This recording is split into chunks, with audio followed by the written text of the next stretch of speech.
Let's begin in the United States, where former President Donald Trump has announced he will run for the U.S. presidency come 2024.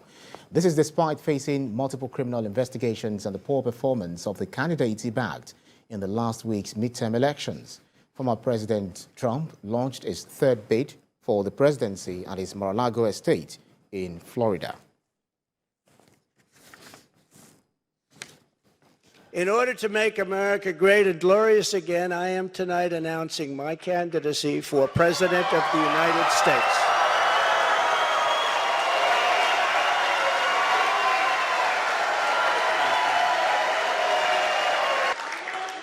So many incredible friends and family here tonight. It's such a beautiful thing. Some people say, how do you speak before so many people all the time? When there's love in the room, it's really easy, if you want to know the truth. It really is. And the United States Republicans have regained control of the House of Representatives, securing a narrow majority in a midterm election that saw the party fail to meet expectations. While the party's margin in the House of Representatives is razor thin, it's enough to stall President Joe Biden's agenda for the next 2 years. Republican Minority Leader Kevin McCarthy will likely become House Speaker when the new Congress convenes in January next year, after his party nominated him to the position on Tuesday. He will replace Democrat Nancy Pelosi, who has held the gavel since 2019. Kevin McCarthy, the Republicans' leader in the House, celebrated the outcome of the results, but Democrats will retain control of the upper chamber of the Senate. I'm now joined by Global Affairs Analyst Calvin Dark in Washington, D.C., and a Republican, Ejike Okpa from Dallas, Texas. Thank you so much for joining us, gentlemen. Let me begin with Calvin Dark. Although there were indications Donald Trump was likely going to throw his heart in the ring for the presidential race in 2024, but first, talk to us about your initial impression when you saw him make his declaration.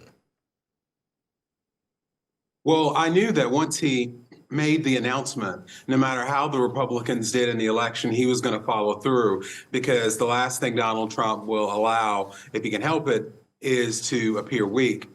When I listened to his speech, one of the things that I noticed was there wasn't anything new. This was the Trump that we've known for the last 7 years. There were no new proposals. He spent a long time talking about how, during his time in office, everything was peaceful, economy was great. He faced every challenge like a king, even during the COVID-19 pandemic, which, like I said, there's a lot of factually inaccurate things that he said there. But then he spent time talking about Biden and how in 2 years, everything has just completely turned around. Now, for his supporters, they're going to believe that, and the fact checkers are going to have their time. But the thing is, it's really hard to inspire people with a campaign slogan of "let's go back in time." There has to be a message, there has to be a vision, there has to be something looking forward. And Donald Trump didn't have that. So that's going to be a major handicap for his campaign for 2024. All right, at that point, let me bring in Mr. Okpa. You're a member of the Republican Party, and Mr. Trump's announcement came on the heels of the midterm elections. So with more Republican candidates in the mix, does Mr. Trump still enjoy popularity ahead of the primaries and on the general election? What do his supporters think of him now? Well, good morning, and thank you for having me, or good afternoon. Yeah. Look, it doesn't matter, okay? The last time he did it, there were 16 candidates. Who knows how many more candidates are going to be? This is just an announcement. He could change his mind tomorrow. He doesn't have to prove anything to anybody. If I decide to run for presidency or governor of Texas or mayor of Dallas, which I have run, I can just get in front of my house and make an announcement. What matters is when you become a candidate, if this is a nomination process. The Republican Party haven't said that he is the one. He's ahead of the number of people who are likely to run. So, again, all he's done now, he's going to start raising money and doing his own campaign. The idea of what he did when he was president or not, I mean, we can debate that all day long. But the point is, He has the right as an American to run for president. He's not facing any criminal indictment. He has not been indicted. There are criminal referrals. Until those referrals become indictment, it really doesn't matter. And by the way, to run for an American presidency, there are only 3 requirements. Born in this country, be of age, and you have consistently lived 12 years before you are announced. So even a felony, there's no law that said a felony cannot. So what that does is that the voter will say, oh, we don't want that particular person. But those things are not in the Constitution. So Trump is within his right as an American citizen and a former president to run.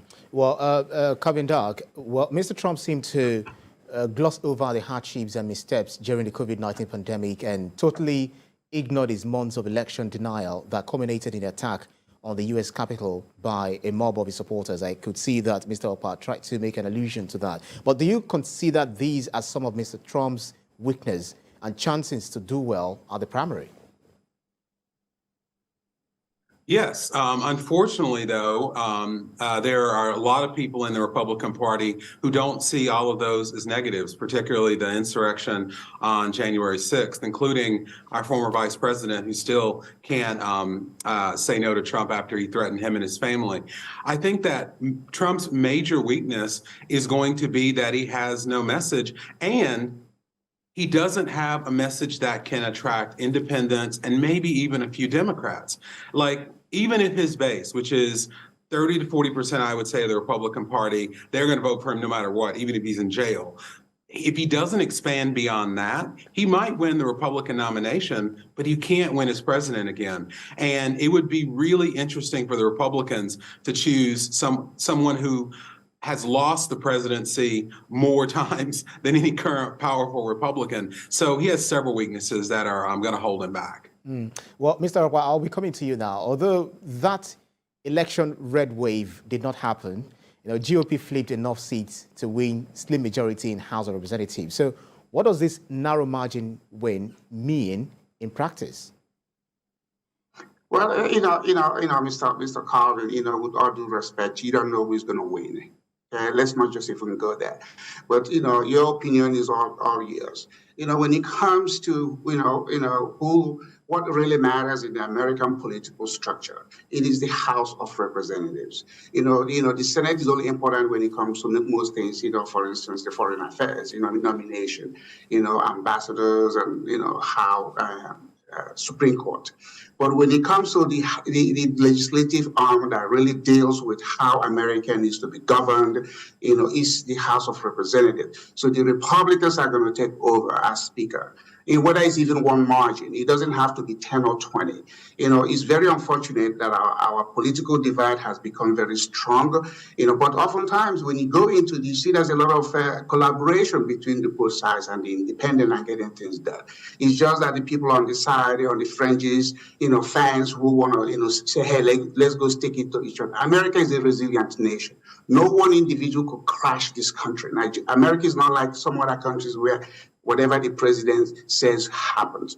So, the idea of red wave and all this other stuff. Look, I live in Texas. I'm happy every politics is local.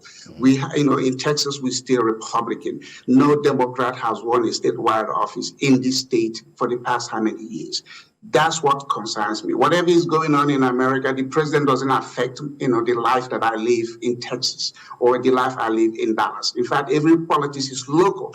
That's why our local government are much stronger than even our governors and president. So again, Trump is within his right as an American to run for office.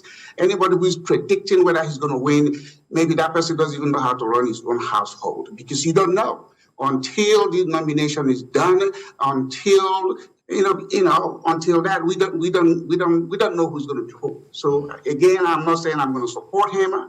I supported him the last time. I visited with him. I was in the White House for the years he was in the office as a guest of his. But my point is, America is still going to stand strong, no matter who gets here there, because the presidents don't run this country. Americans run their country.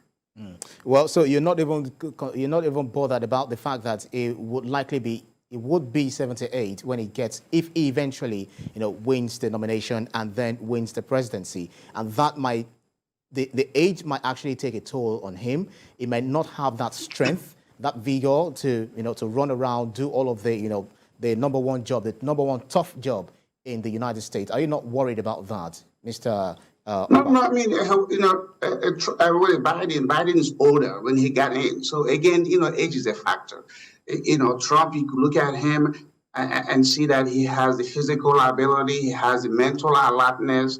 Again, let the American people choose. If the American people choose, that, somebody in a wheelchair, we've had a president in a wheelchair. The governor of Texas is in a wheelchair, and he has been governor for 12 years. Before then, he was attorney general, and then he was a Supreme Court justice of the Texas court. So, all these things people inject, the power of winning an election in America is to the voters. Yeah. The voters have to decide. If they decide to elect a criminal, it is up to them, except if there's a constitutional provision that says a criminal cannot run. Yeah. Do you even know you don't have to be a lawyer to be a member of the U.S. Supreme Court? Do you know that? Right. It's not. There's no legal requirement or educational requirement in any office, elective office in America. So let people have to be informed about how our Constitution works, as opposed to their own personal, feelings, which is fine. They're entitled to their personal feelings. But the Constitution is the Constitution. Absolutely, everyone is entitled to their opinion. But before I let you, you gentlemen go, Mr. Calvin, Mr. Dark rather, Mr. Biden has congratulated McCarthy, promising he's ready to work with House Republicans to deliver results for working families. But control of the House will allow Republicans to hold President Joe Biden's legislative agenda in its tracks. Would Joe Biden find it easier to push his agenda through going forward? No, he won't, just because the Republicans, they can stop his legislative agenda, even though, of course, he's a president, and the Senate is controlled by the Democrats.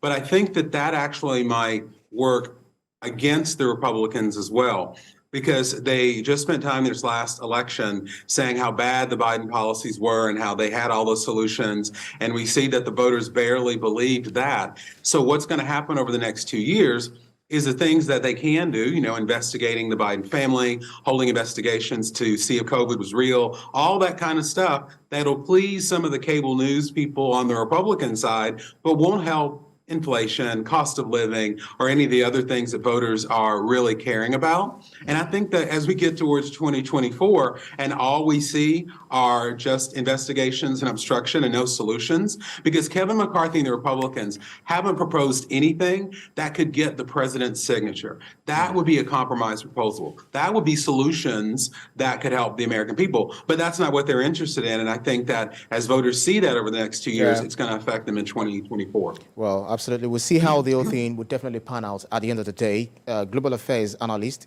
Calvin Dark joined us from Washington, D.C., and a Republican, Ejike Okpa, joined us from Dallas, Texas. Thank you very kindly, gentlemen. Thank you. Thank you.